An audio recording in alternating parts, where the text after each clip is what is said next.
extremely hard to play against, and we sort of try and play up aggressive against them and fight them, but other teams maybe who aren't so good and aren't so obviously Odin haven't been in a roster for that long, and that all comes down to teamwork that middle. So I think we're really going to see Dylan and Sam fighting that middle really well. I'm not sure how Odin are going to react. They're going to have to try and change something up and throw a few ring strats in with nades, maybe bring them to snipe or something. I hope we see Odin do change up if they start losing base.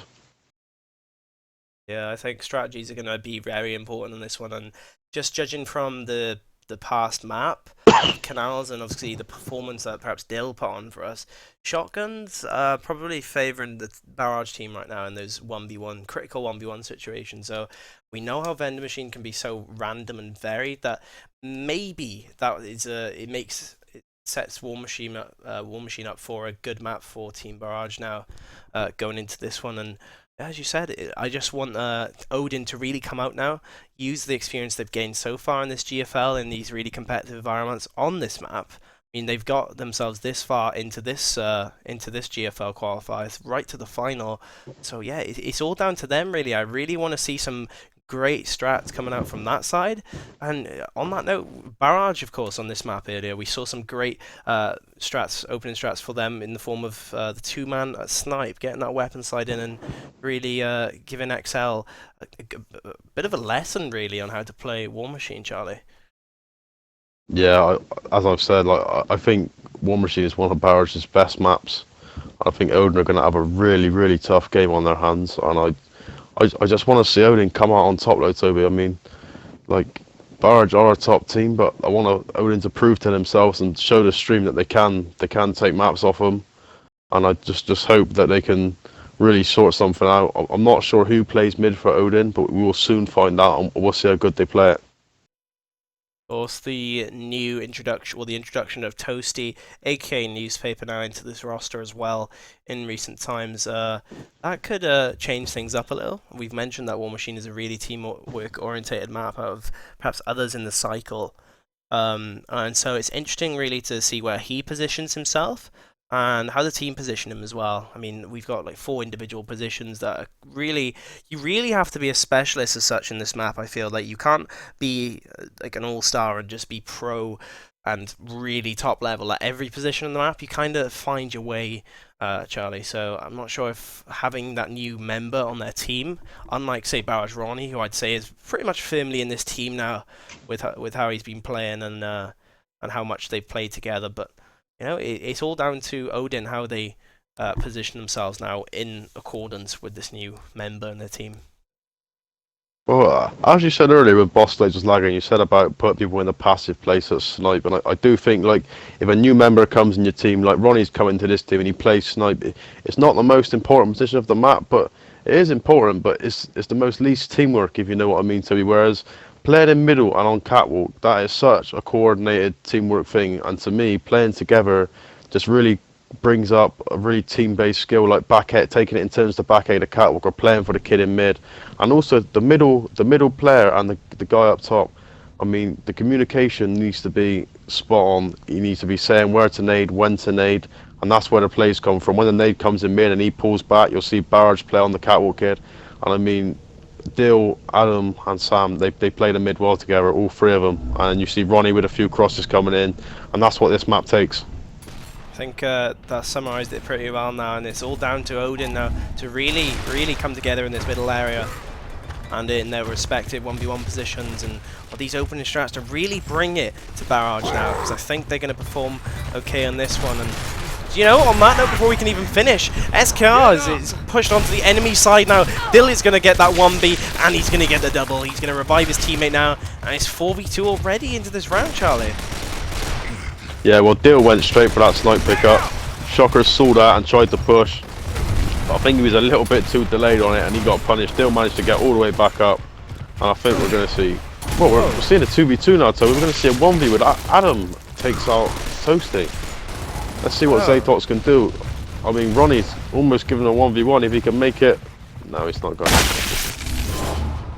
Okay, so they almost brought that back, actually. It was a 2v2 at one point.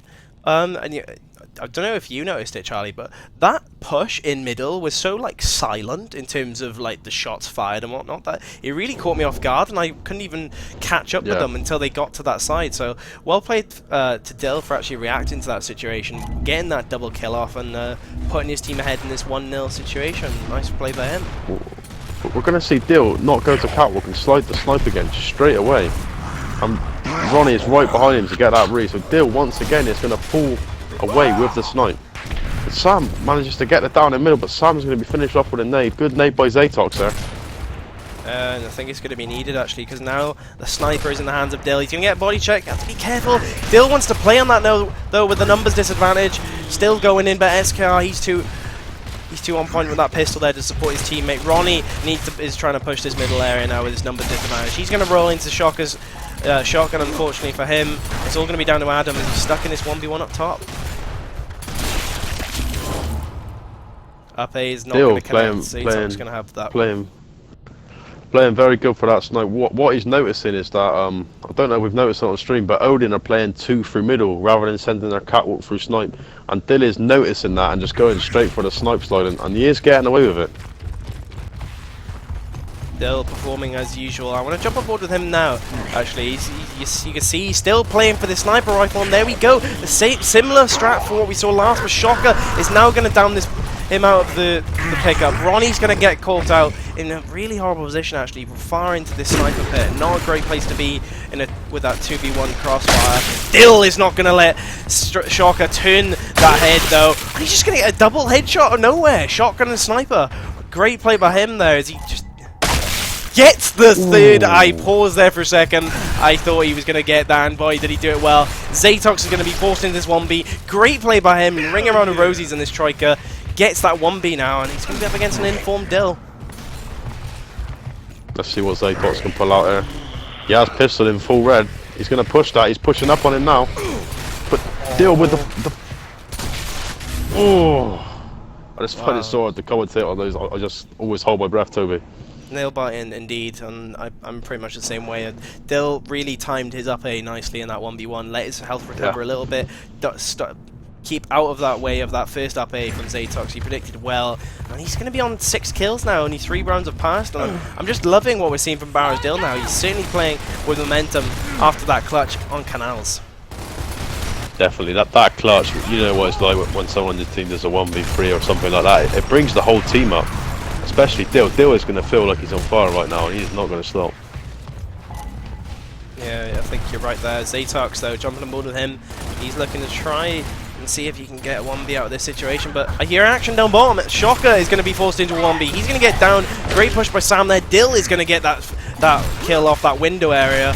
Trying to find newspaper downstairs. He's going to fall as well. Teamwork coming out from Ronnie and Dill there. Really looking like a good pair right now. Zatox managing to win his 1v again up top now, and he's going to get caught out finally. I mean, Zatox, we haven't praised actually so far. He's got 6 kills, Charlie, and he's winning this 1v every time against Adam. Perhaps a change of strat is needed now on this 3-1 scoreline. Yeah, I really think they need to pull something out, even if they're going to do a 2 nades or a 2 up top. You need to realise you're losing your base strat. Let's pull something else out. And I mean, Zatox is doing so well up top, but he's got no choice but to fight the 1v because they keep dying downstairs. It'd be great to see the downstairs just help out now.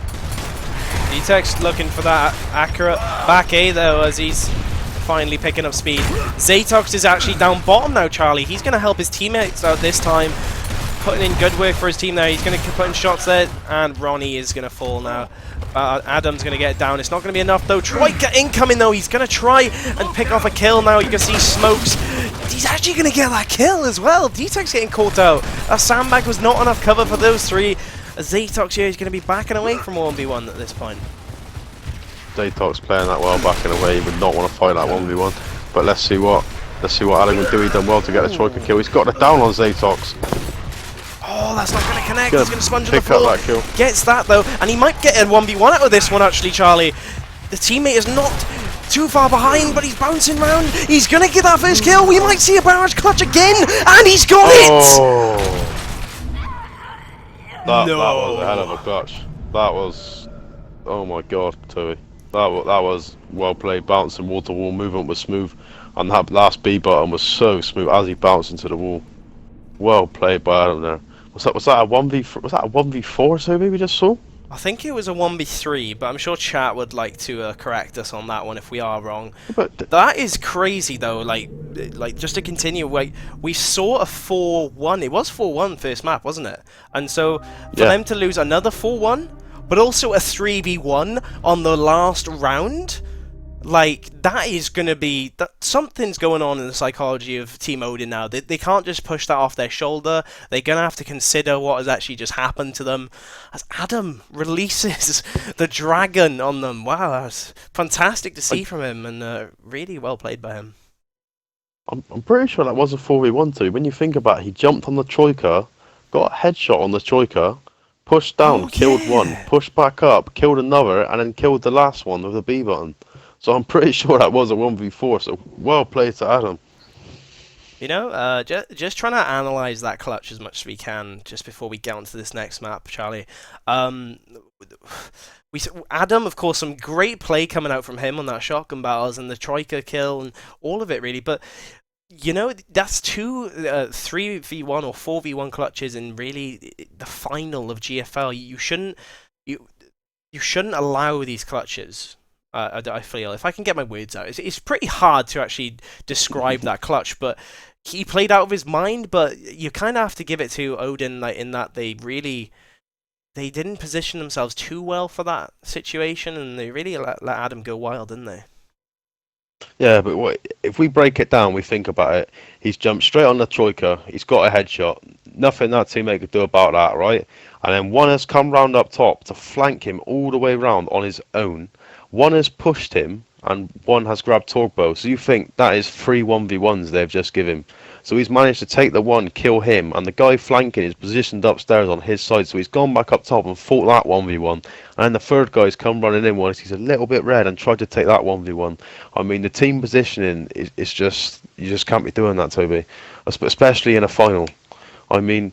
I think personally the worst thing you can do when you're in a 1v3 is start to grab like the Torgbo and leave your teammates on their own. Like, you should always at least be in a 2 and a 1, because things like that are going to happen.